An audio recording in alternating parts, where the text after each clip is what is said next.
All right. And here we are, live, Triple T, number 38 on September 20th, 2022. If this is your first time, welcome. And if this is your first time watching the recording, thank you so much. I appreciate your support. My name is TJ Ziebell. I call myself a professional problem solver, among a few many other things. And tonight I am giddy and honored and all this stuff because this beautiful woman right here is joining us for a while. This is my mama. Yes. Hi, everyone. All of this came out of this beautiful little package. 55 years ago and a few days and 48 hours of sheer bliss and Not so much. and a couple of days later, I walked her out of the hospital like, come on, Mom, let's go. Right. But we've been having a great time. Going through old stuff that I found in my trailer and old pictures. And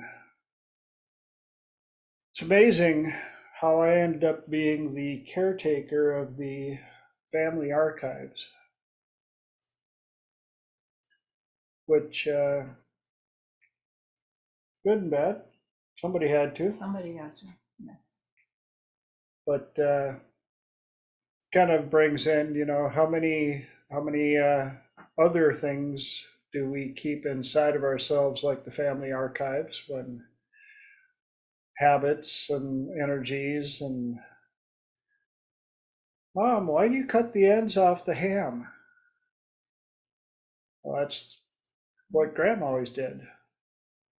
So you find out that great grandma is the one who started it because the pan was too small.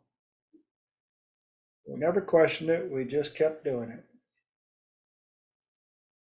So, before we get started, I always like to ask, but we're waiting for people to roll in. Again, I got a couple of texts that some people are going to be running a little late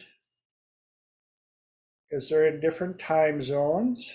So, we can either, do any of you three have any inputs, ahas, epiphanies from the last week, or should we roll right into? Can't hear you. Shocking. You would think that my voice can travel through that mute button. It's very squeaky.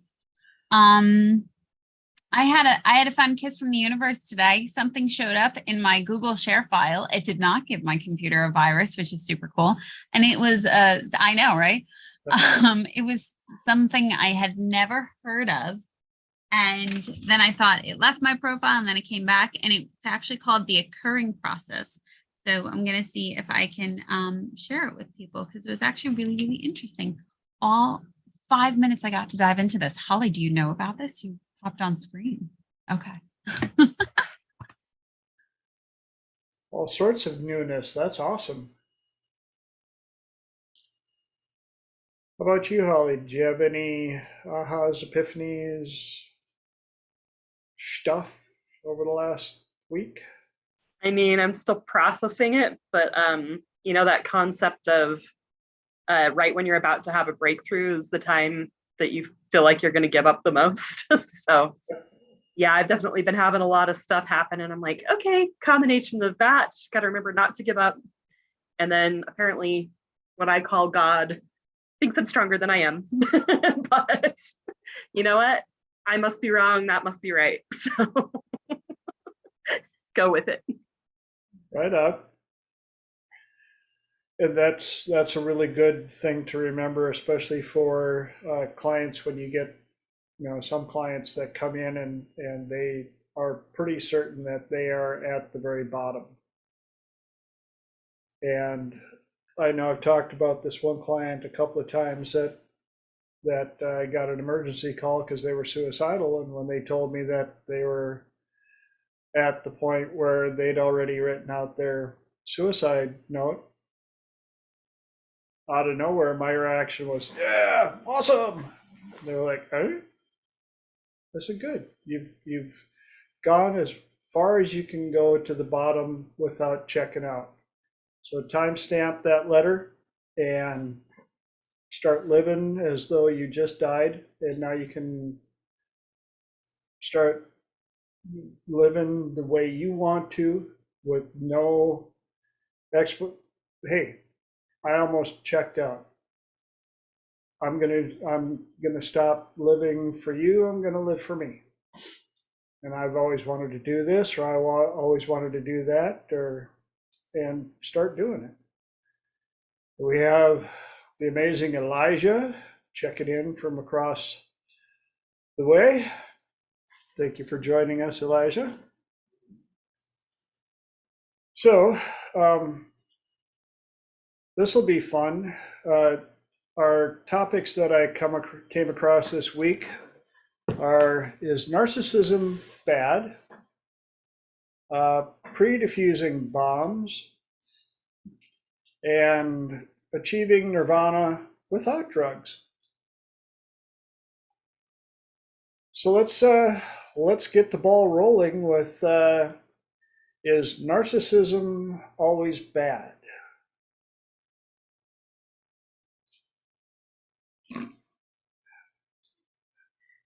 I can tell a few of you have been around me long enough to where it's like, all right, where's the spin on this? Let's see it. And this question was brought to me by a friend of mine. Well, actually, not the question wasn't brought up. They were talking about how they realized they had taken on a masculine energy, masculine persona, because they had become a single mom. And so they had to be mom and dad. And they wanted to make sure that their kids they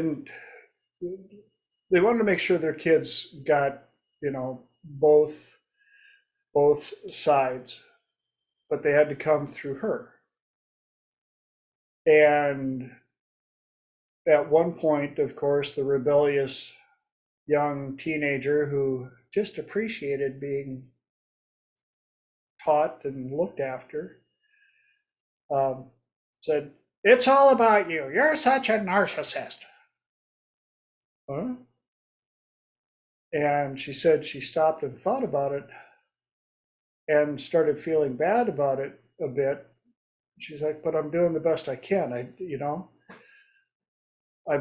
got to watch out for all of us." And I said, narcissism isn't always bad. If you look at the core of narcissism, which of course now is is another one of those catchphrases that he's such a narcissist. Oh my God, everybody's a narcissist. It's all about that. Sometimes it has to be about you. If you're in an abusive relationship or something like that, at some point, it's a survival mechanism.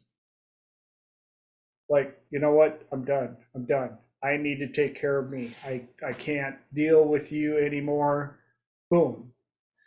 Then there's, of course, standard narcissism, and then the unfortunate acquired narcissism, which I have witnessed personally through another friend of mine who, at a pivotal point in their life, had a bad accident and got tons of attention. And shortly after a divorce in the family, parents divorced, and it became all about them. And it made it really hard to be around them. And they lost a lot of friends. And so there's all these different facets of the word and the persona. But when that conversation came up, I had to wrap my head around the fact that as bad and as much as we love to make it a villain or the worst thing out there, there are times when it is actually probably one of the better things to grab onto and utilize as a tool, as long as you don't let it become a permanent main persona. So any input on that spin, that angle? I have a question. I at least find that a lot of people who have more narcissistic behaviors have no idea that they are that way. And they would be horrified and mortified if you had come out and said, like, you're really narcissistic. And they wouldn't know it. I would tend to think that that is the case for a vast majority of the narcissists. Because I agree with what I've heard it a number of times, that everybody has a degree of narcissism in them.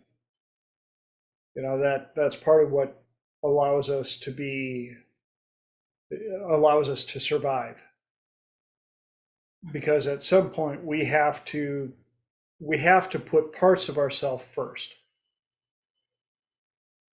When the oxygen mask drops, put it on yourself first. That way you can still help others. But the problematic narcissists, I don't think they have a clue. And even if they did, in true narcissistic fashion, I don't think they give a rip. Because it's still all about them. If you can't handle me as a narcissist, that's on you. You're fine. Or something like that. Any other input, questions, ahas? Yes, no? I have a quick question. So how would you define narcissist? Because I've heard it defined many different ways. Thank you. That's the problem. It has been defined many different ways. And I think my broad brushed definition is putting oneself above others, even with the known possibility of hurting them, as long as you're taken care of first. But as Lenora brought up, a lot of the people that have these tendencies, a vast majority don't even realize it. Somehow in their mind, they justify it so well that they don't even notice it. Hi, Francine. Elijah said that's part of it. If they don't know they're that way, if they knew, then that would presuppose that they knew better and therefore have a level of empathy that they're refusing to apply rather than just not having it. Yeah.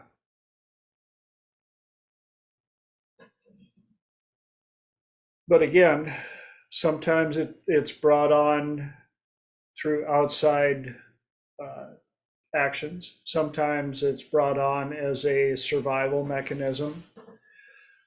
Sometimes it's brought on by family. Mom and dad have those wonderful narcissistic traits. Junior doesn't fall too far from the family tree. But unfortunately, I personally think it has become such a catchphrase now that, you know, it's almost like, I don't like the way you said that. You're such a narcissist. What? Okay, no. But maybe that's a reflection of them seeing it. You know, I'm curious as to how many of the people that are screaming narcissism, if you spent some time around them, you'd be like, you might want to look in the mirror. Just maybe it takes a true narcissist to recognize a true narcissist. And Elijah said, agree. It's a buzzword for the last 5 to 10 years. Yes, and I think it's getting worse, personally. But that's just me. I could be a narcissist. And Francine said she'd been called a narcissist when she put a boundary up. Yes, we were talking about that earlier about, you know, some people have to have a bit of narcissism in them for survival sometimes. Abusive relationships or even abusive work environments. After a while, you're just like, you know what? I need to take care of me. And if you don't like it, sorry. So, can I chime in there a little bit with what you just said? Please. So what Francine said, I think is 100% correct. I was reading, I think it was Red Flags, where she talks about one of the first signs of a person like a narcissist that you don't want to have in your life is that they accuse you of being a narcissist or accuse you of gaslighting. And it was funny because I read that, and then the next day, a guy who had been gaslighting me for years sent me a text message saying, "You are such a gaslighter. Why do you keep gaslighting me?" And honestly, that was the first time it finally sunk in. Yes, my friends are right. I really am being gaslit. So basically, the universe went, here's your sign. Yes, Francine. I have a friend. She is a narcissist, but she's not a dangerous narcissist. She doesn't hurt others. She only hurts herself. Oh. She's like, it's like one trauma after the other, and I had to put a healthy barrier as well, not to get too involved because she was starting to affect me. Yep. One definition that I've heard of that is some people enjoy the storm so much that if there isn't a storm, they need to create one so they can be in the center of the storm. Yes, I may or may not have been around a few of those people. They're good to get away from because they will suck you into their storm whenever possible because they need to have that drama. Otherwise, life is too boring for them. And Elijah asked, what does gaslight mean? Anybody want to chime in their definition first, please? I'll take it really fast since I'm the one that introduced the term. There's a movie that was made. What was it? There was a movie and then there was a remake made. I saw the remake first with Ingrid Bergman and Charles Boyer or somebody. Anyway, so the term comes from that movie. And basically, her husband spends the entire movie making her think she's going out of her mind when she's not really going out of her mind. Yes, it's a form of manipulation for control and stating things that in order to get people to believe that they're the ones with the issues. Mainly.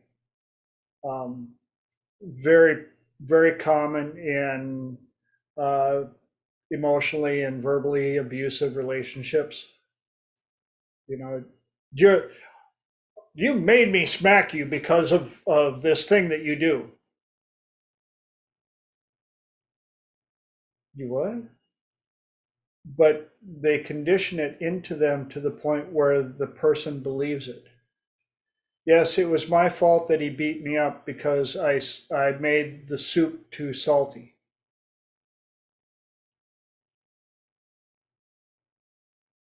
So that's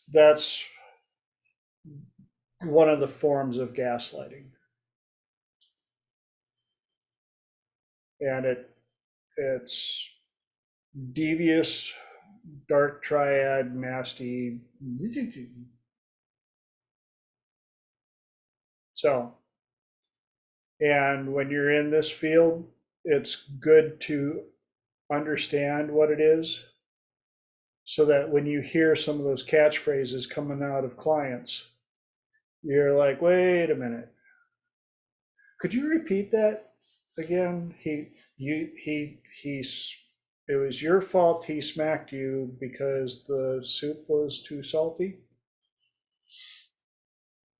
Let's research that. Could you replay that video and tell me what's going on? So, good thing we brought that one up. Thank you, Elijah, and thank you, Holly. So, any other questions on that? Because I'm sure that enough people have witnessed it without realizing what it was or what the title was. It's sadly a common occurrence, especially out of abusive narcissists.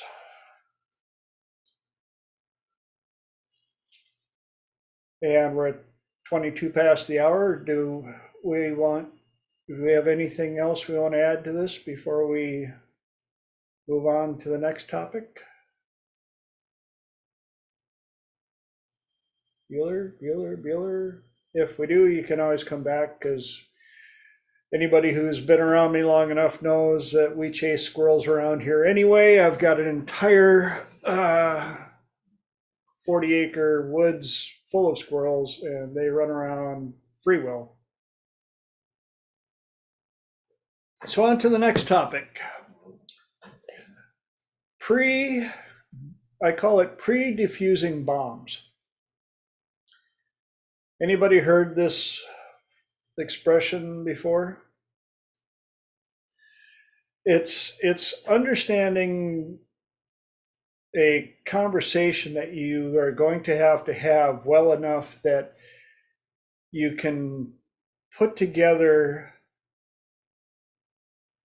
like it says, the ability to pre-diffuse landmines and bombs before the conversation has to start. Mom and Dad, I want to buy this car, and before you say anything, the payments are going to be $187, and the insurance is going to be this, and I can sell my car for blah blah blah, and I've got this much down, da da da. Before they have the ability to start the argument or start the negative energy or going in, or it's understanding the conversation that's about to come up well enough to lay out the arguments before they start. You're diffusing any arguments before they have a chance to even rise up. And anybody know a profession that this is paramount in? Any guesses?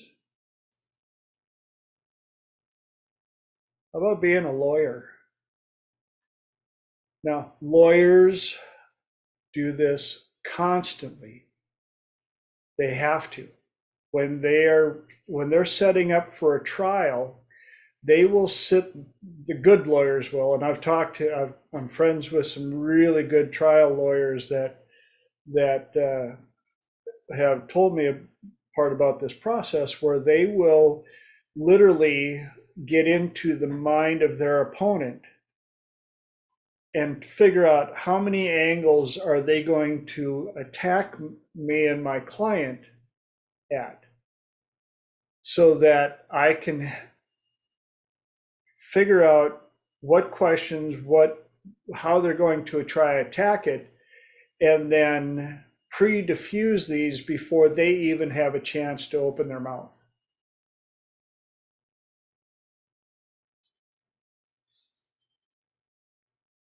Okay, Elijah, one of me will be leaving now. But it's very important in sales. And of course, as we know, sales is everything anyway. Getting a job, all the above, the better you can get at understanding what type of bombs and landmines may be in the path, the better you can arrange the conversation to address any issues before the opponent even gets a chance to try and bring them up. You guys have any questions on that? Ahas, epiphanies? Can't you do that when you're in like any relationship? I think the awareness that we have in the group helps, because you can diffuse fights before they start and you can interpret things differently. Thankfully, I've diffused a couple, but like one in particular was moving bottles under the sink. Somebody was looking for something and I'm like, okay, they're moving them in a huff, but it's because they can't find it. It's not because I put it there. And just really being able to interpret what's happening and really get state control. Yes. Pre-diffusing of bombs and landmines is very important in relationships. The better you get it or get at it, the easier the conversations flow. Where would be another place that it would be good at? Morning. Good morning, sir. How you doing? You all right?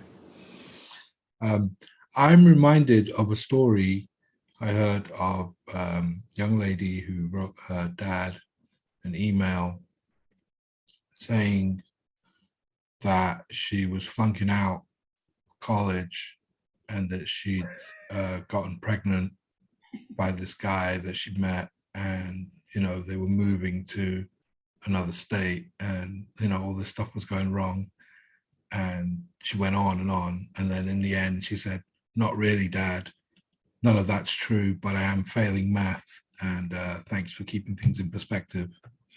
Yes. Yep.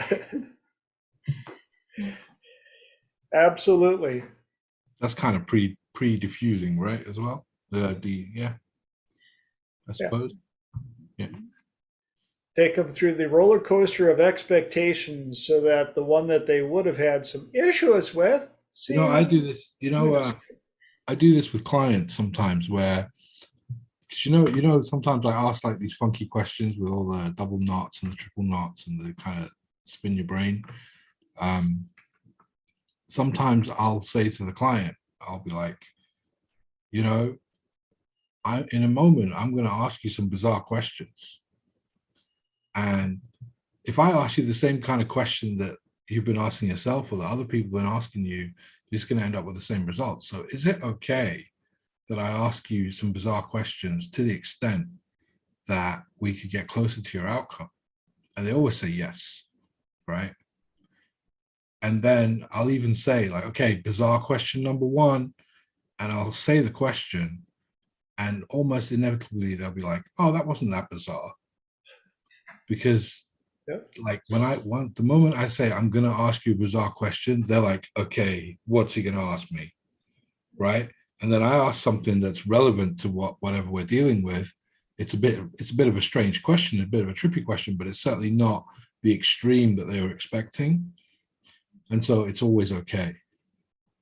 You know what I mean? Yep. Yeah, same sort of principle, I think.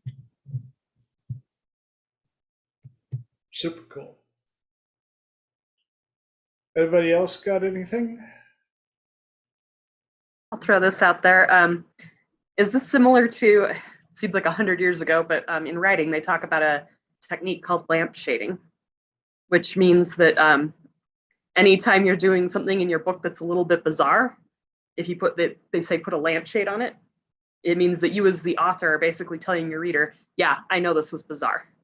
So it could be having your characters comment on it. It could be, but I think this is kind of just like the real world. Maybe I'm completely wrong, but this is the real world version of lamp shading. That would make sense. And it even could be tied to softeners out of curiosity, which diffuses the, why are you asking me a question? So I can understand you better. It allows you to throw those things. What's that? I like, oh, you might know this, because it kind of gives them a little bit of authority, gives them like you're asking them for their knowledge, for their contribution. Oh, you know what? You might know this. I was wondering. And then, Yes. yeah. Yep, exactly. And Francine, you got your hand up? Yes, I have a question. So Yeah. I think I'm doing this. I have severe anxiety and PTSD, and there's some situation where now I might get triggered. So I'm actually pre-diffusing the bomb as well in some ways. It's like if I see like an ambulance or lights or noises, I say to me, "You'll be all right. You'll be all right. You'll be fine." Like kind of starting straight away the self-talk with my inner child to soothe them, and so it's kind of similar. It's interesting. I didn't know I was doing it. Yeah. The more you understand it, I think the easier it gets, because part of it is, like you say, having the pre-talk in your head so that you can arrange what you're going to say and how you're going to say it.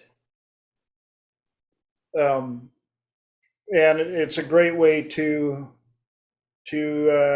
prevent arguments, basically. How many different ways can I create a sentence or a conversation in the beginning to take away anything that they may want to argue about?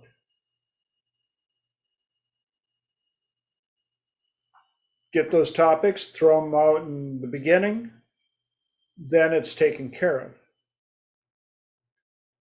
Another time where it's used a bit, well, quite a bit, is in going for elections and stuff like that. The people that throw the garbage out first and go, just so you know, I got a Dewey back in 2006 and I learned from it, da da da. I would like to be your chairman. Versus having somebody find out about it on the backside, where now it's like, you were trying to hide this, and oh my God, oh, we found this out, and you're such a slime ball, blah, blah, blah. So there's lots of different applications for this type of approach.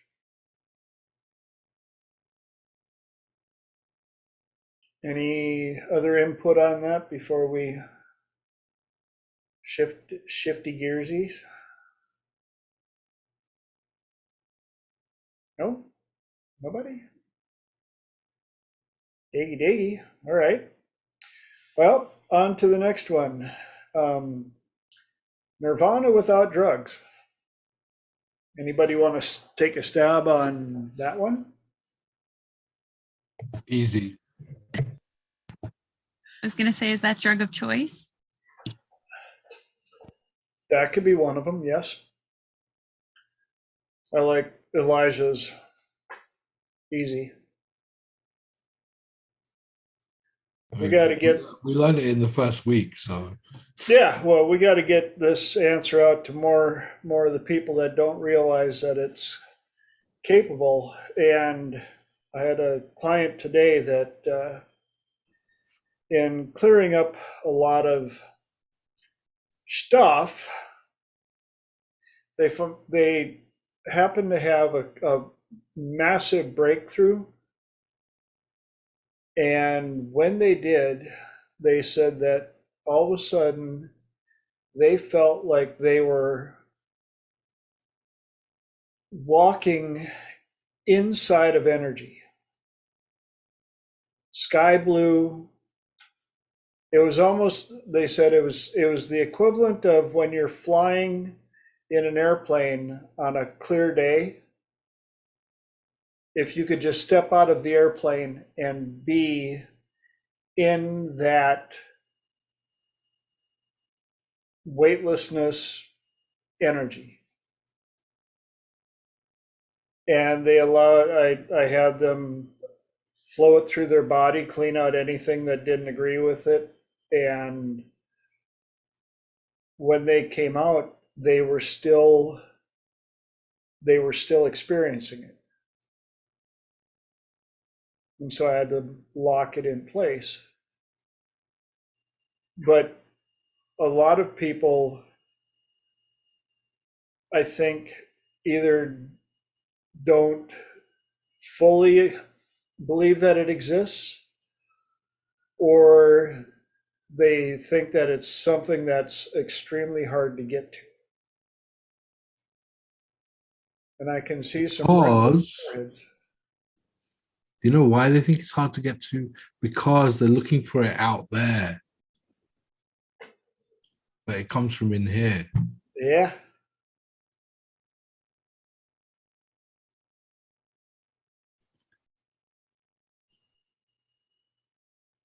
The way out is in, people. You might think that you can hear me right now, but really, your brain is making an interpretation of a vibration that your ears are picking up.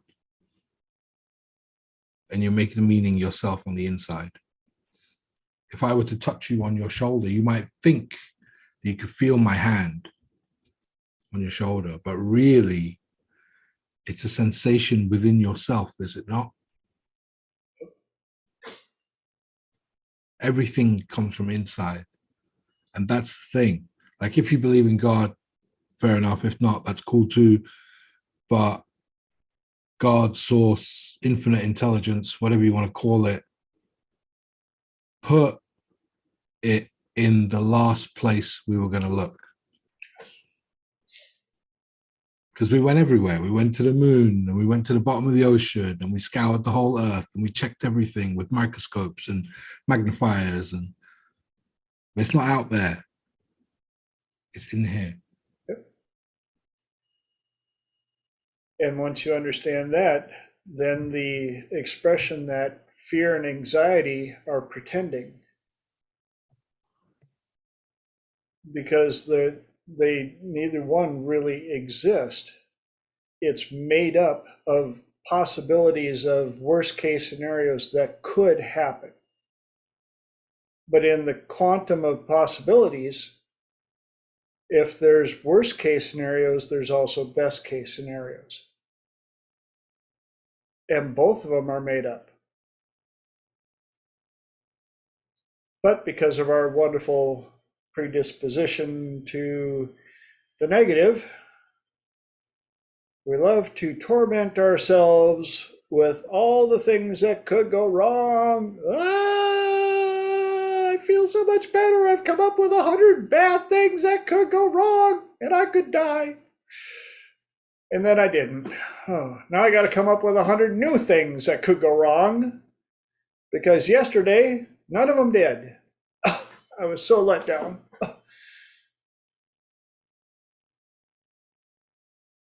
So I love that expression or that quote. I wasted so much energy worrying about 100 things that could go wrong, 99 of which never did. And the one that did was so small it was nothing anyway.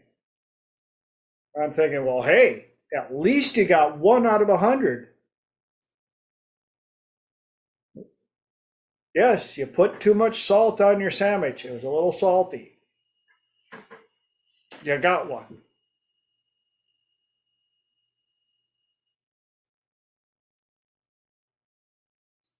So, how about that one? Anybody got any more input on that one? Because we're at 41 past. We got some time to chew on this one. I don't know about others. I got my mind's racing with a million different things. Squirrels everywhere. Grab one. One thing that's popping into my head too is I think another reason people don't seek Nirvana is because of, shall we say, deservingness issues, or thinking that it's somehow immoral because we've got this, like old Christian idea of, I think it comes from Christianity, it might be older, who knows, of, I've got to deny myself pleasure, deny myself happiness because that's what a good person does. Yep. I do have a question. So how do you do the balance of, with fear and anxiety, the balance between running a bunch of worst case scenarios and you don't want to be doing that, but at the same time, if there's real danger out there, or even if it's not severe danger, but if it's a trigger trying to get your attention of saying you need to take action. How do you make sure that you're still taking necessary action while turning down the fear and the anxiety and not needing that to give you the necessary force that you need to take action? One of the major ones is looking at your track record. Have you faced anything of the possibility of this level before? If so, the fact that you are still breathing means that you've survived items like this before. Not only did you survive them, you gained the knowledge of how to survive them. You're more prepared now than you were the first time you had that happen. That being the case, why wouldn't you be able to survive this one? And in the quantum of possibilities, this one could fizzle out or be half of what the last one was, or a quarter of what the last one was. That being the case, you definitely got it. Now, does it mean that it's going to be easy cheesy? Depends on what it is. There are some things that, yeah, you look at them and if you got to cut down a tree that's 5 feet across at the base, and you got to drop it right between your house and your shed, there's going to be a little anxiety, even if you've done 3 other ones. But sometimes when the only way through is through, focusing on all the stuff that could go wrong has a tendency to make sure that that happens. Focusing on what you know, what you survived, what you've learned, what your knowledge is, what your capabilities are, and what you are about to do and how you want to do it will oftentimes give you the best results. And Elijah had his hand up first. I could wait Ladies first. Go. Okay, so why am I blurry? Because you, yeah. Why am I blurry? There he is. Hey. Okay. So Holly, you gotta separate the noise from the signals. Because your body's gonna give you signals like danger signals, right? Or instinctive signals, right? That mean stuff. And then there's a lot of noise as well. But there's exercises you can do to do that. So for example, like, could you stand up?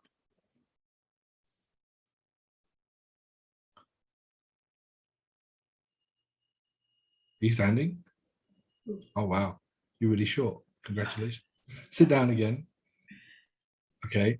This time, without actually standing, stand up in your mind. Like which muscle is going to move in what sequence. You know the signal, right? So you can practice things like that. You can practice like, like if I was to shake someone's hand, but without actually shaking it, where does it start? Does it start from the elbow? Does it start from the shoulder? Does it start from, right? And you can start to practice all those things that you already know, but paying attention to them in a different way so that you can hear the signals. And then you can do like self-trance work, which I know you know how to do, to have those signals be louder than the noise. And then you can kind of like ignore the noise, which is all the chatter in the background. Like, oh, what if this happens? Or what if that happens? Or, oh, in this situation, right? Versus when, like, if there's real danger, you can trust that your body's going to move on its own. Trust me, right? There was a guy who was adamant he wanted to commit suicide. And I told him, okay, hold your breath and we'll wait to see how long it takes for your body to tell you you want to stay alive. He couldn't last more than 2 minutes. His body wanted air, right? It will move on its own when there's real danger. So you can trust that much. That's kind of what I wanted to say on that subject. Nora, you had your hand up. Elijah. I'm gonna Go. chime real quick. Along with your body will move on its own, it will do things that seem impossible on its own as well. Moms picking up four-door cars off of children. People doing so. You can trust the fact that if the proverbial feces hits the rotating oscillator at a maximum level, you will still have the ability to dodge and weave and get out of the way as much as possible, because something like that has probably happened before. And if not, you've survived enough things. This is just another one. Okay, Lenora, sorry for the jump. You didn't. It's fine. A couple weeks ago, so I don't know specifically what topic, so I have a couple thoughts. What specific thing we're talking about. So I have a couple thoughts. A couple weeks ago, you mentioned a story that you had, if it's a physical thing, you actually did the stop-start now. You did that. You protected yourself. So just like Elijah had said, your body will move. Your body, your entire system knew exactly what to do to ultimately give you the most protection and safety and boundaries. Nobody else was there but you. So you did that. And if it's something that's going off in your mind, what I found, Elijah had taught me a synesthesia splitter. And depending on what it is, and he's probably going to go, no, Lenora, this might not be the best time to use it.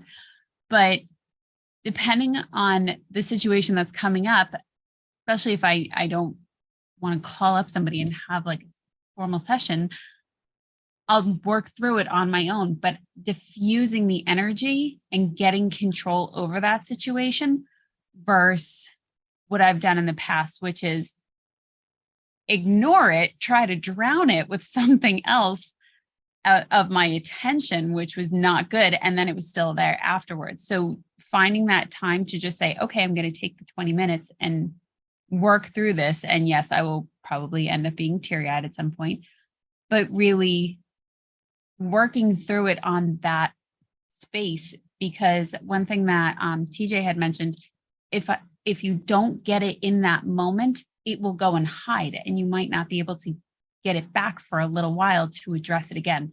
So I try to diffuse it when I can, if it's possible. It's not always possible. Sometimes you're driving and not always the best circumstance to pull over. So any of that is helpful. For the record, I taught you double dissociation. Synesthesia splitter is actually a copyrighted trademark, so I can't teach that officially. Oops. I taught you double dissociation. Elijah style.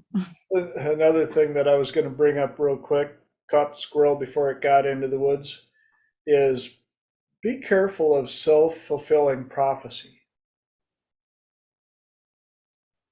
Oh, if this happens, it would be really bad because then I would. And you walk right into it because that's what you're focused on. Then you're like, see, told you it would happen. Well, yeah, exactly the way you described it, in the exact direction you walked. Too bad you didn't have the power to turn around. Well, I could have, but... Well, I could have. Oh, shit, I could have. Yeah, you could have. Which is also why I am so adamant about 3 solutions for every event, situation, or problem that may occur. Too many people come up with the first solution, and that's the one. That's it. Yeah, that didn't work. Well, what other ones did you come up with? What could have been a few other possible solutions? Well, I could have done this, or I could have done that. Yep, you could have. But we're here. So, 7 minis left in my time. Anybody got any other questions, epiphanies, ahas off of today's? Yes, Francine. When I drive, I see things, and sometimes they're right and they can happen, and sometimes it's just my mind looking for the worst possible case scenario. I was on a long trip. I refused to let it stop me driving. I was on a long trip, and I saw like a train coming across me. I said, nah, that can't be. And I said, oh, but just to be safe, let's go, I was overtaking, just get behind the truck. And no, it wasn't a train, it was a big truck. So it's okay to slow down and make sure that you're safe. Yeah. It happens to me all the time. So I just slow down and take my time and breathe and put myself into no harm's way, just in case, because I still don't know the difference between what's real and what's not, and that's okay. I'm alive. Yes. Going around, and I just slow down, and I do the square breathing then, so that I 4 in, hold for 4, 4 out, hold for 4, and that works. It just calms me down, and then I can get my brain to go back to a normal situation, and then look, is it there or is it not? That works too. And here's a squirrel that I caught on that. I think I've talked about this one before, but I don't even remember who I got this from, but it has helped me tremendously with road rage. about all the people that have had something happen that slowed them down just enough so that the car that was going to T-bone them went just in front of them. And so sometimes, well, I've been doing this now, I'm pretty sure I learned it back in high school. Somebody will pull out in front of me and they're slow as molasses in wintertime. And I'll be like, and I'll look over at the passenger seat or whatever, and my guardian angel, and I'm like, okay, I don't know why you put them there, but thank you, I guess. Apparently, I needed to be slowed down that extra minute and a half so that the person that didn't notice the stop sign could blast through it without me in the middle of the intersection. And ever since I embraced that approach, my blood pressure does a lot better when I'm driving. Because there are some people that are allowed to have driver's license and actually, and you know who I'm talking about because you look at them when you pass them going, are you really that dumb of a driver? Oh, yeah, you are. Okay. And usually they have the same position when they're driving. They're like, oh, so fast. Why everybody drive so fast? Right? What the? Oh, my goodness. Oh. There should be an app for a GPS going, you're doing 40 on the freeway in the fast lane. Get off the freeway. Get off the freeway. Get off the freeway. Rural streets only. Oh, I'm on the wrong place. Yes, you are. But you probably saved about 8 people from getting T-boned, and they didn't even realize it. So,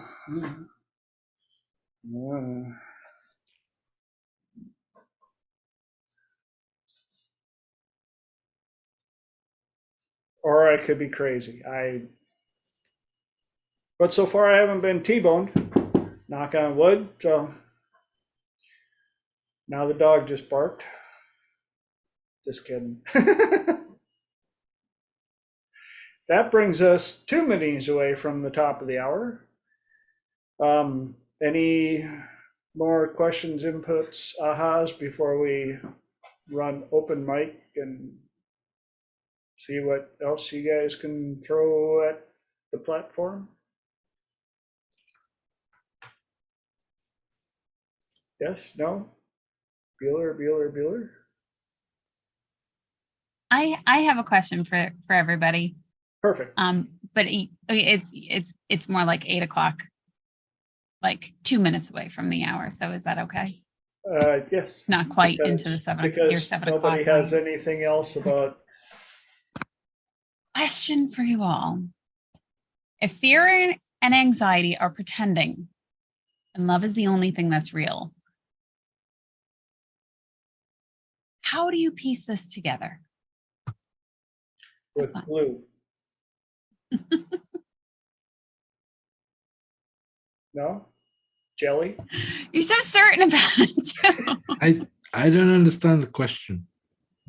Because I find it confusing that if fear and anxiety are pretending and they're only illusions and love is the only thing that is real,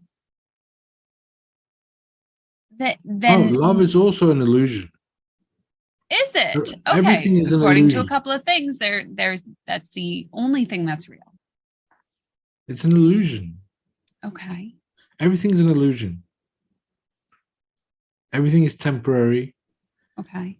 Everything is trance. It's all acceptable, selective thinking. What are you accepting? What are you selecting? That's in my world.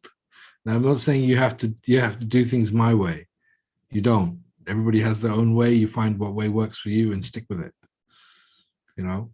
In my world, all emotions are illusions. They're all temporary. They're all,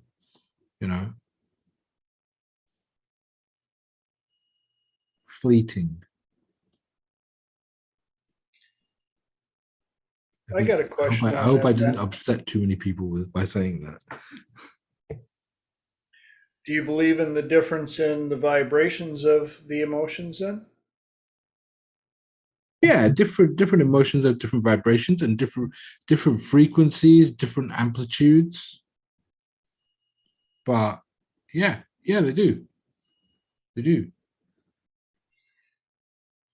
Well, that's another reason why I work hard at allowing my clients and friends and family to get rid of the lower frequencies,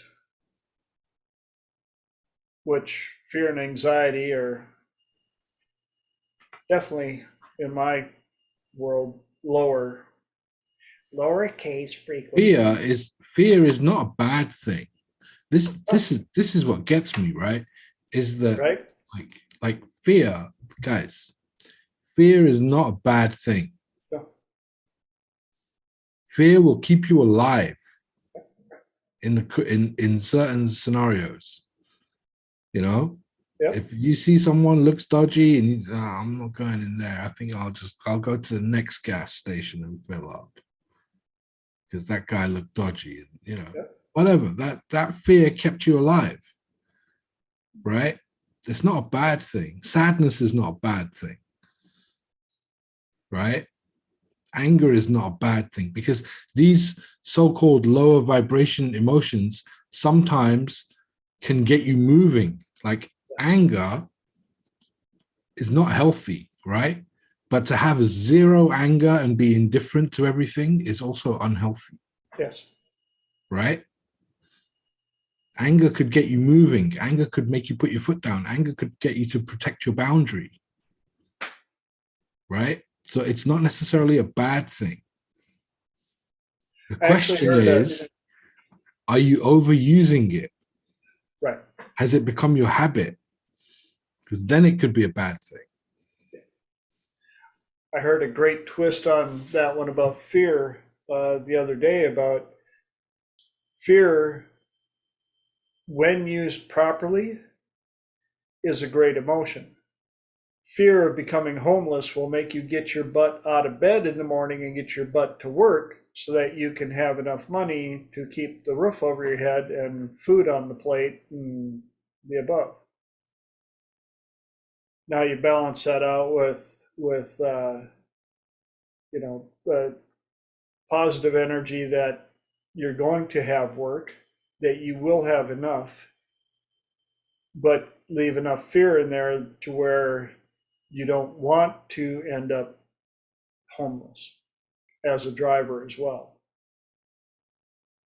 And to me, that just sounds like a recipe of sweet and salty and, all the above to keep you going.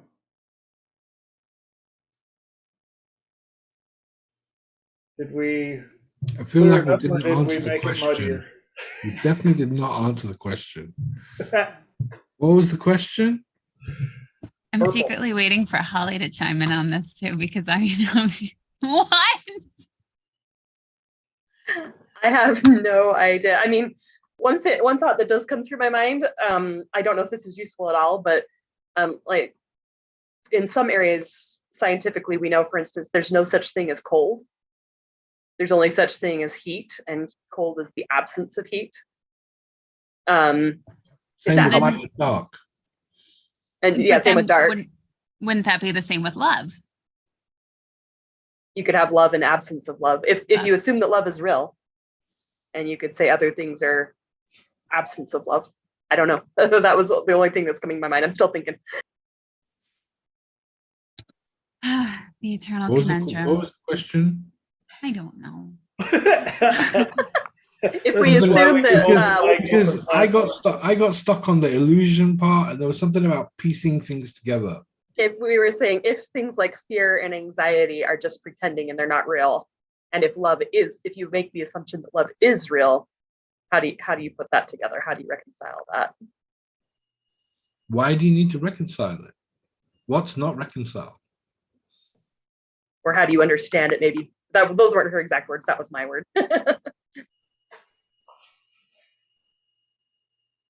What is it that you want? I want more of an understanding of what the hell is going Of on. what? Of this place. This planet, this earth, this life? Yes. Yes. Okay. To what end? One that will satisfy my brain enough. Okay. When your brain is satisfied, how will you know?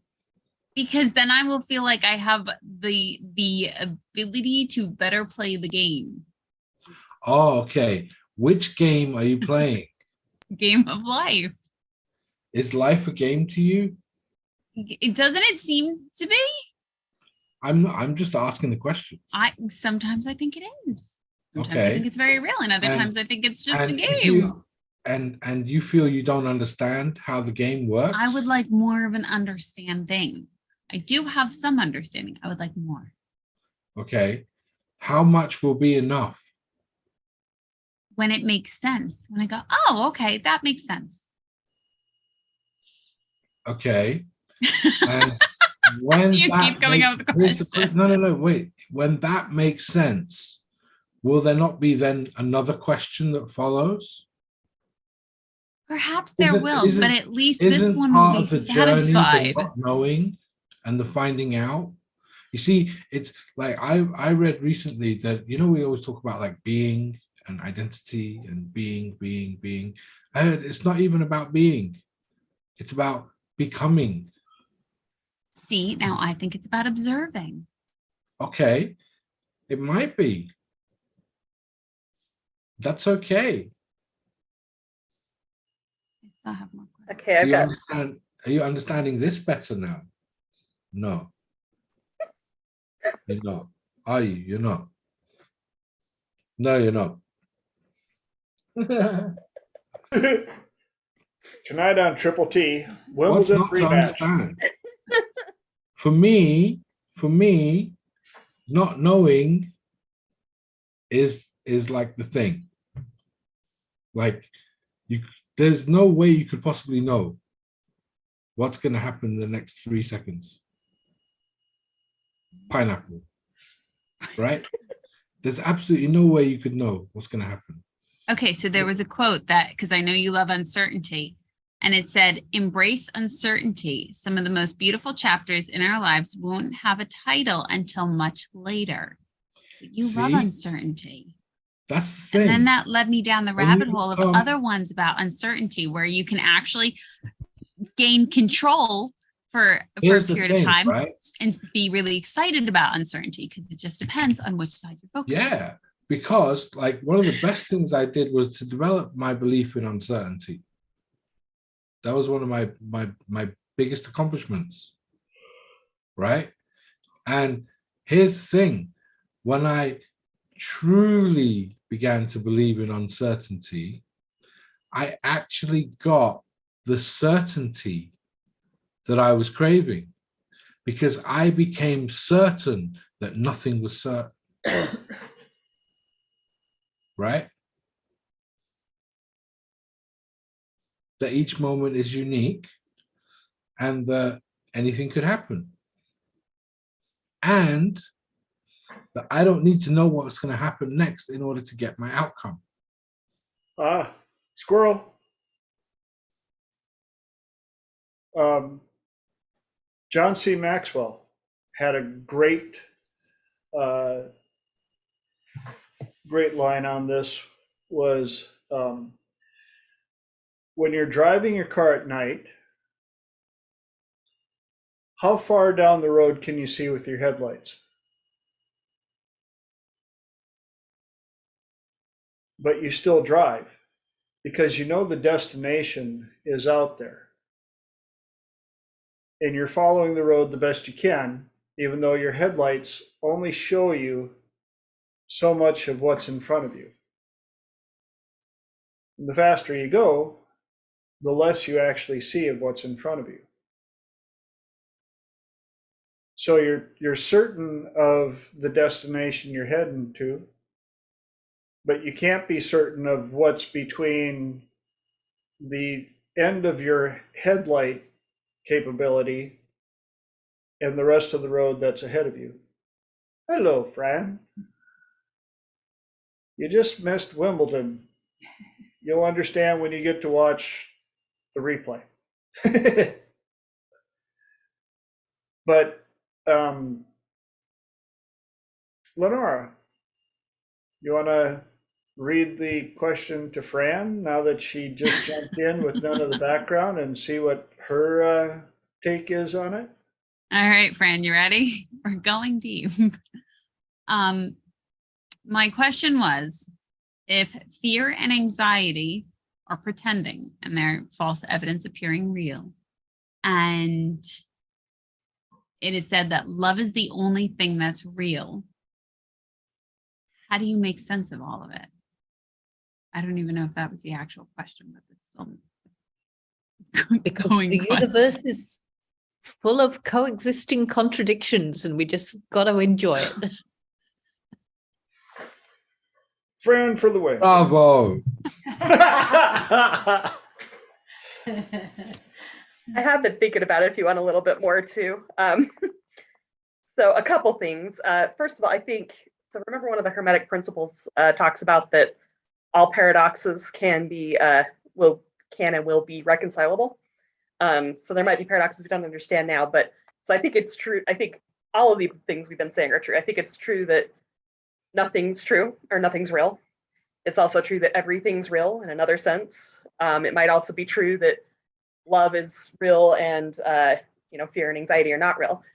This is just a speculation on my part. But one way I kind of think about the love being real and the anxiety and the whatever being fake is, if you've seen The Matrix, or there's a Red Dwarf episode that's really good about this, just kind of this idea that reality is almost like a video game that we're playing to learn things about ourselves, to learn whatever.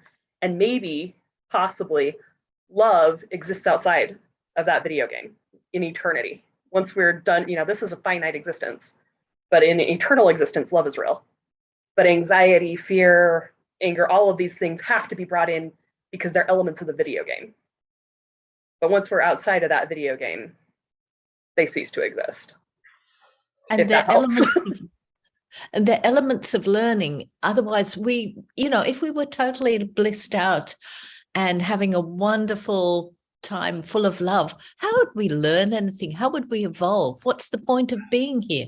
The whole point is mistakes. The whole point is going through the poop so that you learn, you evolve, you overcome. Otherwise, we're static. It's what's the point of existence? This is our playground. Mistakes are good. Stuffing up is good. It may feel horrible at the time, but have you looked at your worst mistakes and then in retrospect, learn what you've learned from those terrible mistakes? How did it become your rocket fuel to evolve into who you are now? And what more amazing, terrible mistakes are you going to make and learn so much more? Well, how boring your life would have been if you hadn't been through that. Why be here? So if you get a big red X against what you've done, celebrate. That's why I like that idea that I would rather live 50 years full throttle than 100 years safely in the corner doing nothing. My candle burns at both ends. It will not last the night. But my friends, and oh, my foes, it shines a wonderful light. It does. Amen. What's your thought on it? My candle's still burning on one end. I gotta change some things. By the way, Fran, you I don't know if you two got on early enough. This is my mama.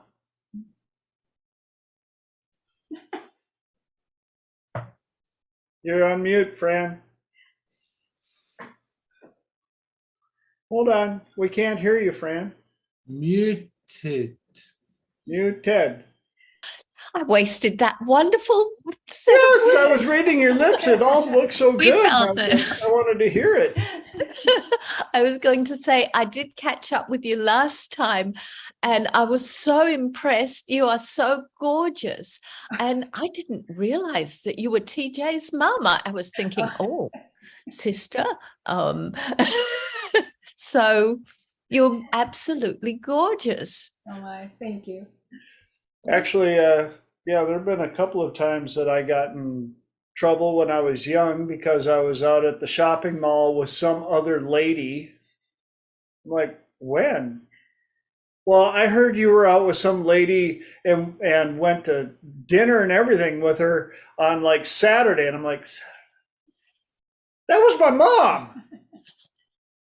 Whatever. I'm like, did they describe her like this? That's my mom. In fact, what was it, on the way down here, somebody got a table for me and my wife. I'm like, my wife's in Texas, but that's my mom.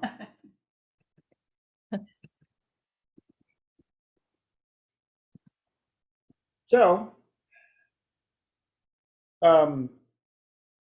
we're still on open platform, open mic. Who's got other? Lenora, I know we bounced around and played Wimbledon for a bit, and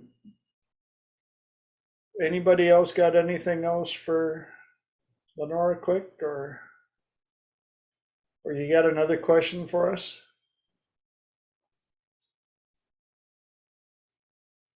I know you do, because you've got, yes. Yeah, go ahead. Just close your eyes and go, boop, that one.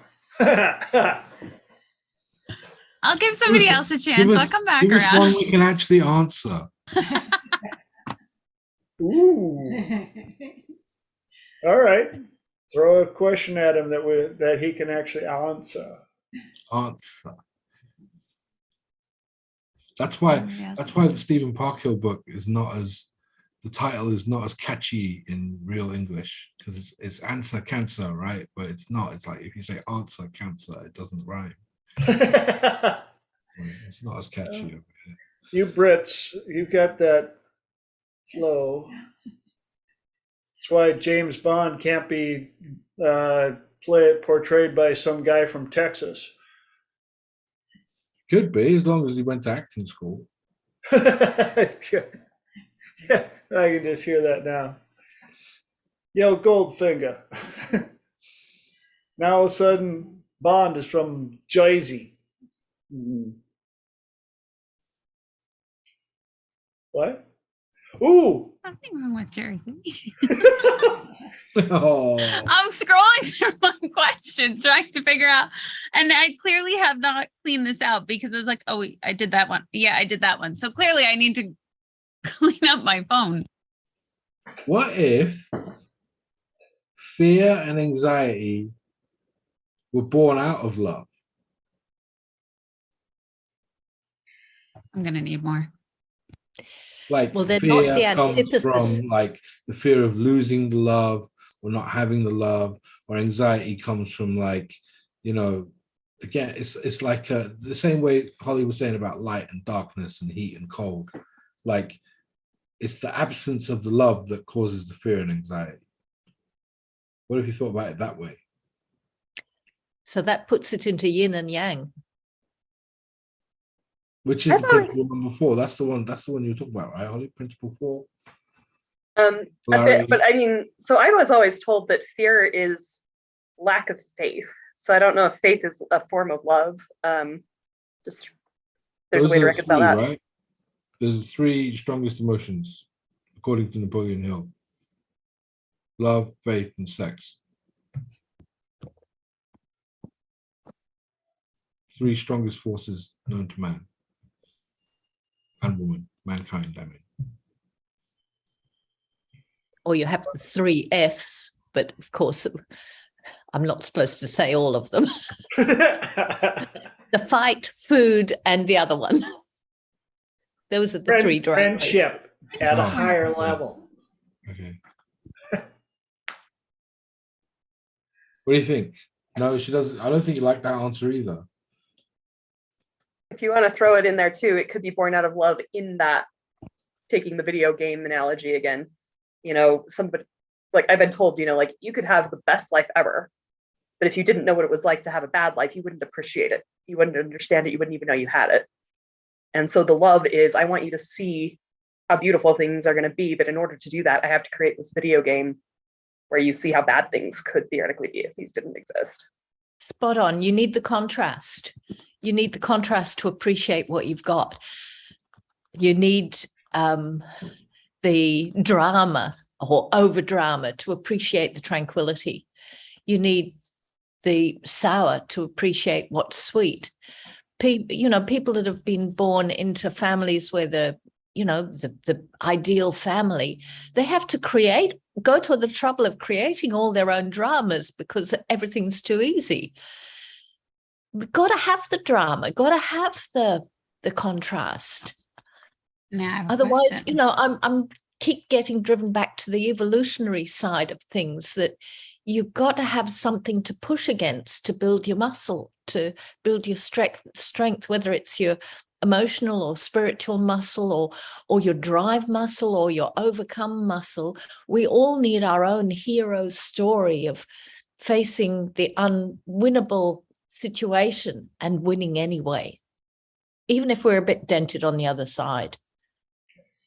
How do you know you've had a satisfying life otherwise?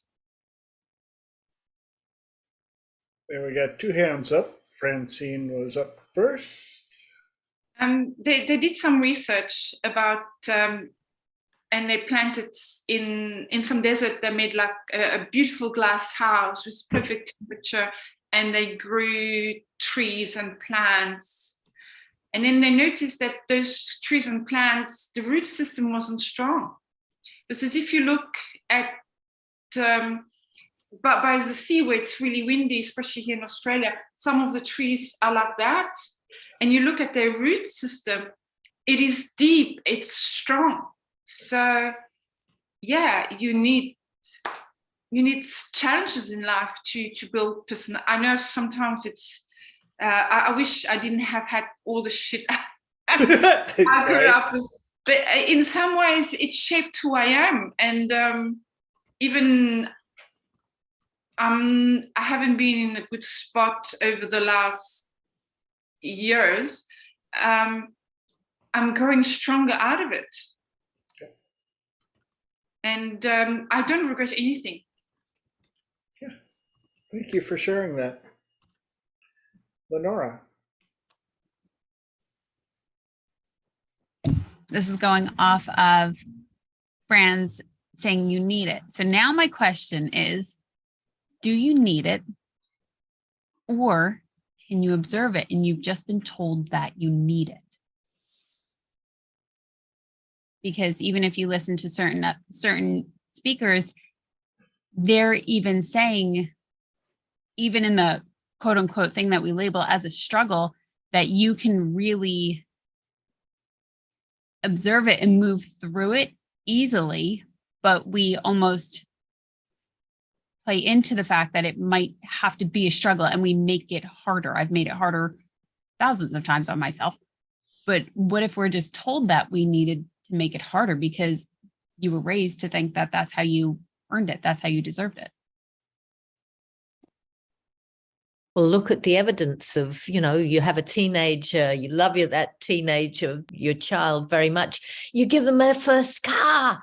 And if they're given it, do they look after it? If they've had to struggle to earn it, they put value on that. So, you have to put your skin on the ground to make it worthwhile, to make you appreciate what you've achieved, in my belief. Otherwise, it has no meaning. And I've learned that even in our profession here, one of the worst things that you can do, depending on the situation, of course, but is work with somebody for free. that they get much less change after the years that I've done this, and I've got the bleeding heart and I want to help people. But it seems like the ones that I work with for free manage to unravel and undo it just as easy.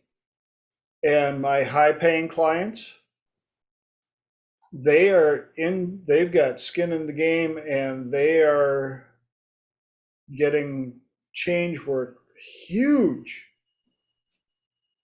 And the other part I've learned, and the first time I heard Dr. David talk about it, I was like, but it's true enough to be true. The $50 client versus the $200 an hour client, the $50 an hour client will be the biggest pain in your privates and hardest to work with, and the $200 an hour client is the easiest to work with, and they also get the most change. And it kind of segues into the other thing that's come to my sharp focused attention recently is the power of self-generated metaphor from the client.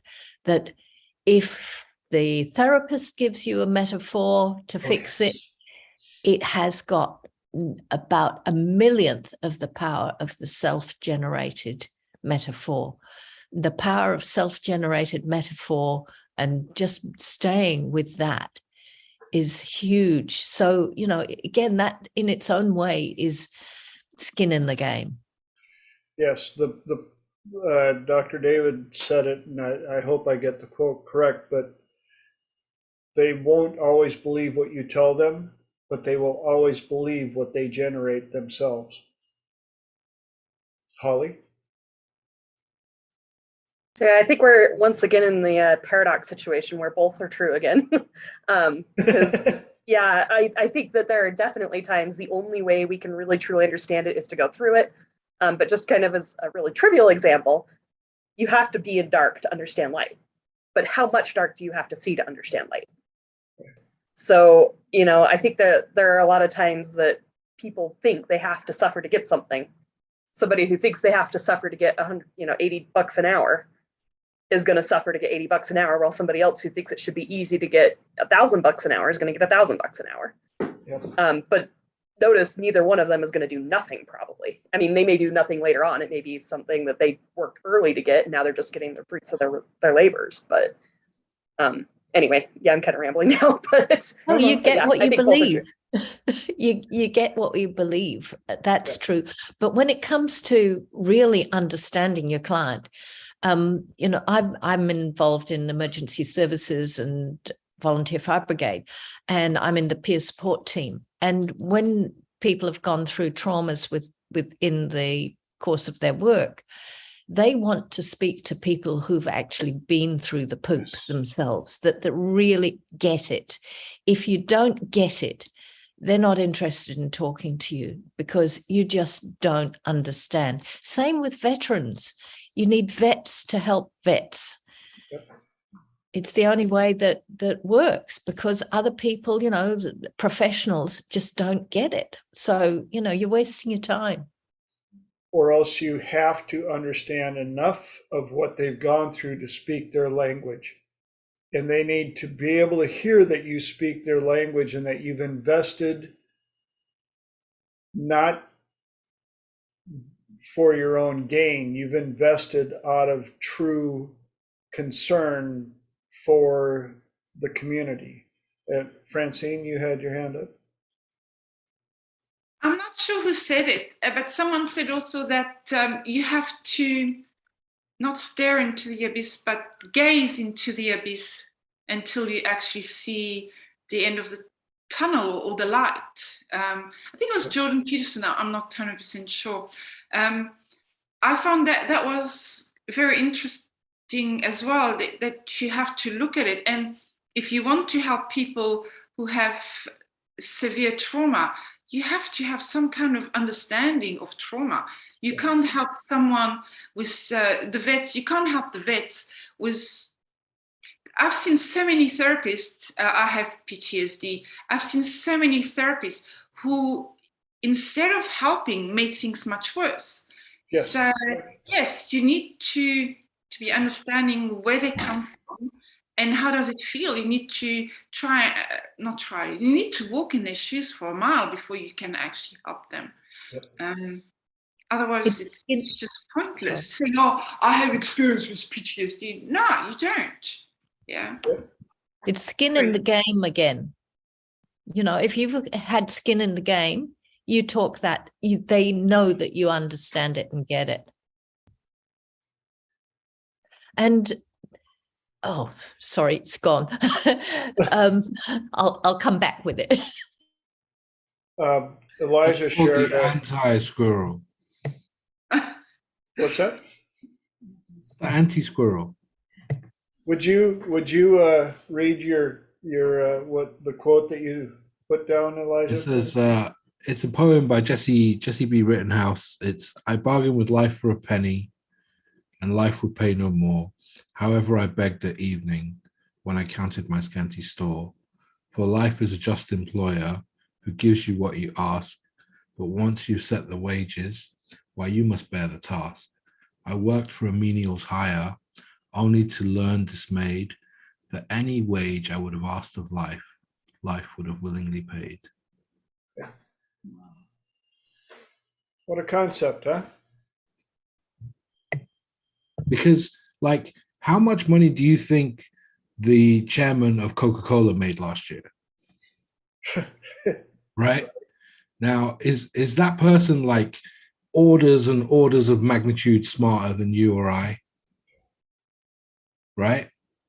Then what's the difference? The difference is the value that he's selling himself to the market. Yep. And in this case, the market would be a company like Coca-Cola, right? Yep. Like, obviously there's hard work involved, and, you know, you have to like put in maybe hard, again, hard work. It kind of goes back to how much of it is really a struggle. Obviously there's work involved, and it will require effort, right, on your part. However, you can make as much as or as little as you like, doing as much or as little as you like. You know? And the internet is the great equalizer. Yes. Amen. There you go. There's $24 million. There you go. Yeah. You know, and I bet he worked less hours than you and me. Right? There's a lady on Instagram, Cody Sanchez, who talked about profession jumping. And, you know, back in the day, my grandparents were taught, get a job you work at, the same job for 40 years, you get a watch, you're done, you're set for life, you got your retirement, you're good to go. And that's not the case anymore. And so Cody talked about somebody had brought this up to her early in her life, that every year and a half, when you've gotten better at your job, you go to your employer and go, I'm going to need more money because I'm better at my job. And if they say no, then you start looking for another place that will pay you more for the value that you're bringing to the workplace. And when you get there, you work hard to improve yourself. And it's a driver to be constantly improving yourself, making yourself more marketable.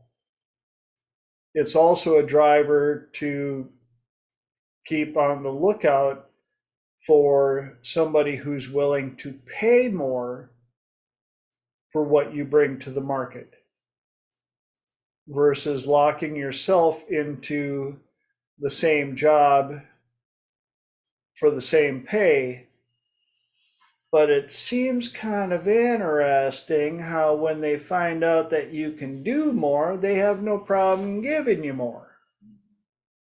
Work, that is. Yeah, it's like they say, if you want to get something done, give it to a busy person. Yep. Holly, do me a favor. Read that number out that you just put in the conversation there. Oh, the compensation for the CEO of Coca-Cola was $24,590,663 for 2021. Now, for a little fun, because I know that you're really good and fast at numbers, what is that on an hourly rate? Let us know when you figure that out. We're assuming 7 weeks vacation and 40 hours a week. Well, let's even just make it for the average person who, how much is that? So there's, for a normal person, you use 2,088 hours in a typical year. So that would be $11,777.14 per hour. Per hour, $11,777 an hour. And that includes vacation, sick time, all that. So you get paid that much per hour while you're on vacation. Not bad. You know, if I cut back on a few things, I could probably live on that. Just saying, I don't know what I'd cut back on, but I'm sure there's something. Taxes. Yeah, taxes. And not only that, with, as Elijah pointed out, now with the internet, the playing field has leveled out quite a bit.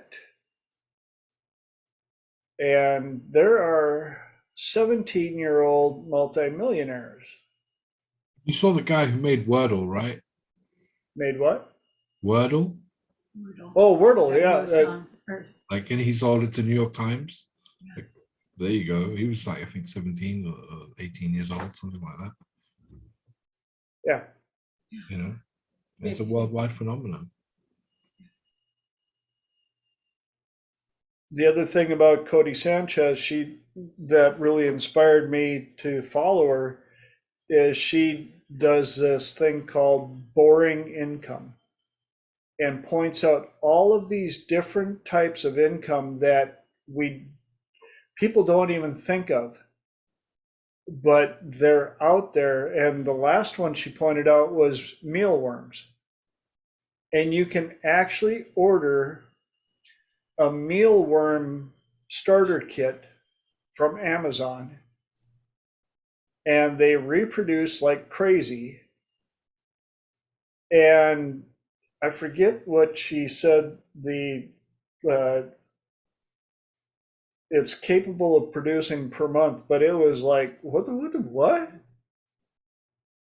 And it's something that kids could do. I'm actually promoting it to a friend of mine back in Minnesota. His son has already, at the age of 16, started his own fresh produce business and is on track for making a real healthy income, like more than I have pulled off in quite a while per year. And so I'm gonna pour into him everything I can, and I sent his dad the mealworm thing, because that would be a wintertime thing in Minnesota for the fishermen there, you know. So lots of stuff out there, and especially when you can get rid of limiting beliefs and those types of issues. Yes, Francine. I'm following someone on TikTok, and she actually draws on canvas and get these beautiful books, and then you can draw them in. And I love drawing. I don't have any, but yeah, I like those because it's kind of repetitive, and I don't do them on Canva. I do them on actual paper. And I thought maybe I should just photocopy them and create like a booklet, and then you can actually download it. And then I thought maybe make it more inspirational with like a recording on abundance or things like that. So while you're actually coloring in, you have this recording playing in the background. So yeah, it's an idea. I'm not sure. Yeah, I was thinking Amazing. maybe I should go for it. Yeah. Do it. So there's loads of passive income you can make. I made more on income than working. Well, no, I'm not working, but do you know what I mean? I'm on work cover. I'm on injury from work, so I still get the income. But it's just the investments. I've made more with that than I have in actual physical income, and I had a huge tax bill, and I was quite happy to pay it because I know how much I earned. Awesome. So we're at 42 past. What else we got? Any questions that people want to throw out there and stuff for the peeps?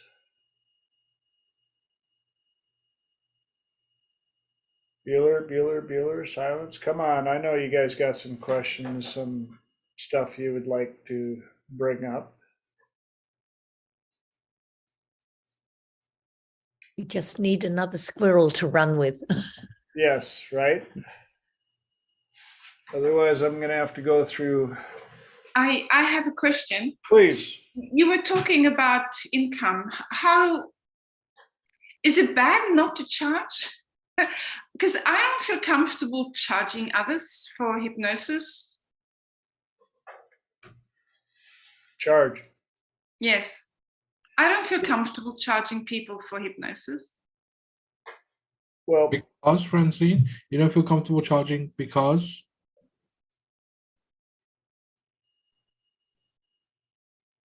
Why do I not feel comfortable? That's a good question. I don't feel, I think it's a self-worth story. I don't feel I'm good enough to charge. When would now be a good time to let that false belief go by the wayside, because you've already shared some success stories with us. You've been around the industry, you've been through the trainings enough that you have the abilities, you have the skills. Remember how Dr. David put it many times. Well, I forgot this step. Did you get the outcome you were looking for? Well, yeah, then you were doing it right. Well, this other time I forgot to do it this way. Did you get the outcome you were looking for? Then you did it right. If you get the outcome, my dear Francine, you're doing it right. If you swing a dead chicken over their head and get the outcome, you did it right. Now, for those of you that are against dead chickens, stop typing. It was a joke. No chickens were harmed in the making of this YouTube No video. chickens were harmed in this descriptive. But yes, please, Francine, charge, even if it doesn't always have to be monetary. If you're dealing with somebody who is absolutely, trying to figure out how they're going to keep their lights on, have them do something, an activity for you, have them draw you a picture, have them make you supper, have them do something for reciprocity so that they own the change, that they weren't given trust me, I learned the hard way. About the only time that I do it for free is in public, completely unsolicited, and I just go up and do what I do because I can. And I think in the moment, the surprise is enough. And like, Mom got to watch me in a situation in Minnesota where I brought up an abreaction just by doing a face reading. And the person broke down right in front of us. Because I said, you know, what happened when you were about 12? Bam, abreaction. Well, I said, you don't have to tell us what it was. You can simply say something happened when I was 12. And they said, yes, something happened when I was 12. I said, and I did some real quick work, and it changed them just like that. Because as soon as the abreaction happened, huge sorrow line on their cheek. And as soon as I got done, gone. And they looked at me and went, can I give you a hug? I'm like, yep, you can. And they hugged me like with all their soul. I didn't have to charge them. They paid me. But please stop doing it for free and telling them that it's free. So I'm not actually. So in that case, I'm not really doing it for free because there's always some kind of an exchange. So that's okay. Yes. But also, please let that belief system that you're not qualified enough drift off, and you no longer get to hold that title. Thank you. Holly, got a hand up. Just going to chime in on this one. I just did a quick Google search, so I'm sure there's lots of different answers out there. I think sometimes in our world, we get so used to being with people who know what they're doing with hypnosis and get the results that we kind of forget that's not the average out there. That's not what most people experience. And so, for instance, the first hit I got on how many people could be hypnotized, it says scientists say that roughly 10% of people are highly hypnotizable. I did find lots of other hits. Some went as high as 90%. But the most a really common one was, this was a hypnotist that studied medicine at Stanford University, was talking about 25% of people can't be hypnotized. So if you are getting a success rate, that's of his patients. So those are people specifically who want to try hypnosis that have signed on to that, because you might argue, you know, it might be different depending on if you believe in it, or, you know, some people argue that, whatever. If you are getting 75%, you are doing as well as a doctor at Stanford University, according to that article. Somebody that they quoted. So just in case you ever feel like you don't have it. But that's a great thing, because it means you can go in under the radar and get your change, and maybe they don't even realize. And you also have to be ready for the people that came to you not wanting change. There are ones that will come to you so that they can prove that they are unfixable. I've had a few of them. And you'll get the change, and you will watch them literally work their butt off to reverse what you did, so that they can prove to you that they are unchangeable. That's why when you do the consultation, you have to always be testing and listening to what they're not telling you. I've been to 7 different therapists and none of them could help me, and could you help me? I don't know. Why do you want to help? Why do you want to change? Well, I don't know, because I don't like where I am now. And if you start working with them and all of a sudden you see them turning into what I like to call an ask hole,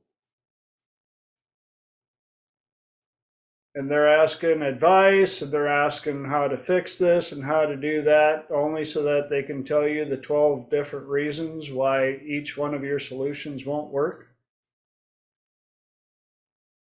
Or you start going into change work and they're fighting it, trying to figure out how it's not going to work. Save your energy. Allow them to either go somewhere else or to finally run out of solutions and truly decide, do they want the change for real? Or do they just want to complain about it? I'm really excited about jumping down a rabbit hole that's really weird. Can I get some feedback from people, what you think about the energy that comes with maybe a transplant, even lower level than that, blood transfusion? Yeah. I'm fascinated with that. To me, it dovetails into the transgenerational energy shifts. Give me what you've got on it, please. Okay, kids, playground's open. A friend of mine had a heart transplant probably about 2 decades ago, and he was very gentle, kind, loving. He was going out with a friend, and he had a heart transplant, and the surgery went well. However, what came up was that the heart was not the person he was or the person he wanted to be. Yep. And he didn't live long, even it was successful. I found that was quite distressing. Yep. And however, yeah, the feeling was that he hated it. Yeah, that was an interesting insight of it. And then after that, I've looked into it more, and I've noticed that even people who never had a drink before, once they had the liver transplant, they started drinking. Yeah. And eating pizzas, and so it's an interesting, yeah. It's like we're getting not just from the person, but the whole line of yeah. It's fascinating. Lenora? Brent Baum covers quite a bit of this information, which I think is fascinating because it's in the it's holonomic, so it's within the cell, and you can actually do work with it, and you can do a lot of the approaches that we all know, and moving through that, because that component, that information does need to be resolved in some way, shape, or form, which is why you have such a clash, because you've taken something from somebody else and you took all of that energy, all of that information, all of that data, and you've now combined it with another system, and it's trying to integrate, and it's not meant to unless it can be actually cleared and worked through. And it does take work, absolutely. And I think just a side note, I always, like, early on, I kind of thought like this stuff was like, oh, once it's done, you're fine, carry on, like a drive-through. And it's not the case. Yeah. The stuff you learn on YouTube. But it absolutely can be worked through. And if you want to talk more about Brent Baum, his information is phenomenal, absolutely phenomenal. Great.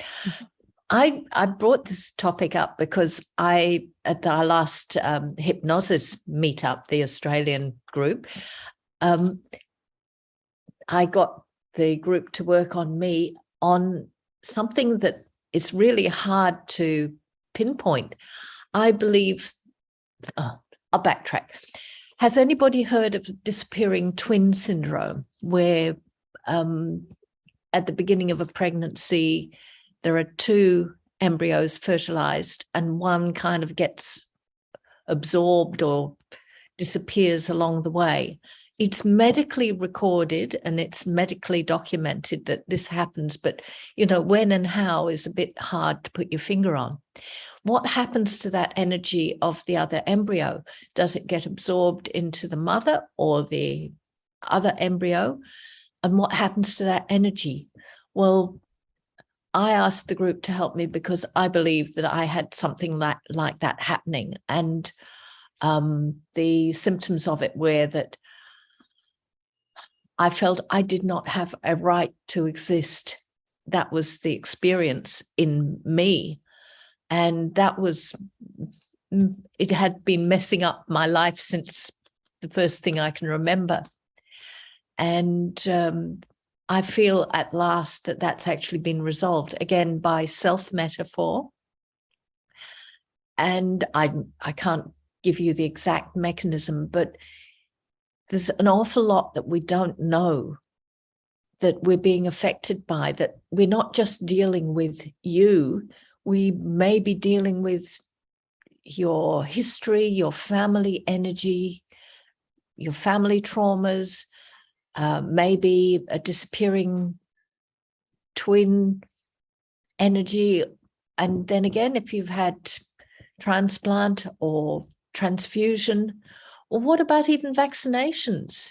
I don't know whether that actually causes, I'm a pro-vaxxer, but, I still wonder. I am introducing foreign stuff into my system. And then you think about things like a bee sting or an insect sting. That's introducing other energetic material into your system. And I know that my body biologically reacts to that. What about energetically reacting to it? So those are my weird ideas that I want to start investigating. Lenora? Fran, truly reach out to Brent Baum, and even talking to him, the amount of stories and information and research, this man is absolutely phenomenal. And he even talks about I'm a huge fan of him. Like, I've spent a lot of time with the man, and I cannot still spend enough time with him. I think he's phenomenal. He talks about this component where this one individual that he worked with, the energy split. And as she was coming into her body, she rejected it. And she had always felt that she was floating around and she was never actually in her body. The stories the actual stories, and he's everywhere from spirituality to the ICD-10 codes of medical knowledge. He knows so much and is open to so much. Honestly, call him up, have a conversation, Zoom with him. Fantastic. You're never going to want to take him off your call list. Thank you for that.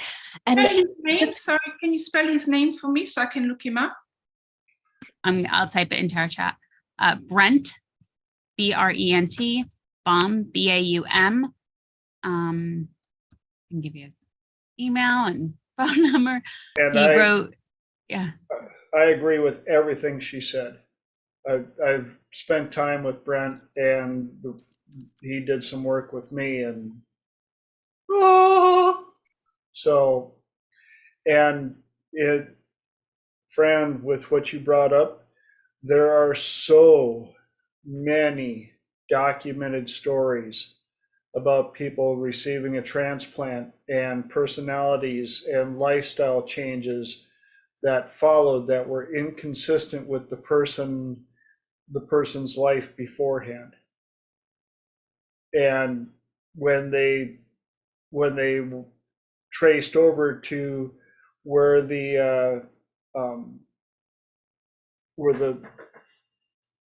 transplant came from, it was consistent with who the transplant came from. And so sometimes it's almost as though the transplant carries almost more of an amplitude than the whole of what it's put into. So those are great question. I wish we would have, you should have brought it up when you popped in an hour ago. This would have been a fun topic. Didn't think of it then. And very quickly to Elijah, did John Overdorf do some work on this? Do you recall, if you're still there? I don't know. I don't think so, but I don't know for sure. That's so mean. Did you hear me? Yeah. Yeah, cool. Thank you. Well, that brought us up to the 2-hour mark, and I try my best to respect everybody's time because, again, time is the only thing that I can't give back to you. And all of you guys taking your time out of your day and investing it into what has become Triple T, I am humbled every week. I adore you guys so much, and I pray every time that what comes out of these 2 hours not only helps you, but helps somebody down the line that happens to watch these recordings. That being said, if you're watching this recording, you've watched it all the way to the end, thank you as well. Please share these with as many people as you can, not for my glory or honor, just because hopefully there's somebody out there that needs to hear what was brought up. And with the wealth of knowledge of you guys and the questions that are brought up, I'm sure somebody out there had the same question. If you do, reach out to any of us. We're not that hard to track down. My website is thetswb.com, the tall skinny white boy.com. I do offer a free 30-minute consult. If that's your time, you can ask me anything you want. If you're looking for help from me, if I'm a fit, I'll let you know. If I am not a fit, I will also let you know. And as you can see, there are plenty of amazing people here that I can refer you to. That being said, we are 3 minutes over the hour, so I want to give you all a very heartfelt thank you, thank you, thank you. Looking for, oh, yes, get that in there quick for the people that are watching the recording. Brent also does weekend Zoom retreats, and they're fantastic. You don't have to take his courses. You can also do one-on-one. Yes, and maybe I'll have to reach out to Brent and see if he would be willing to be a special guest on Triple T. That would be that. You know what? I'm gonna do that because that would be phenomenal. And if any of you know how to get a hold of Jordan Peterson, as long as we're throwing stuff out there, that would be phenomenal. But time for me to go. Minnesota Goodbye number 25. Love you, love you, love you. See you on the next one. How about this amazing lady right here? I'm going to try and get her on more often. So talk to you guys in 7. Take care. Bye.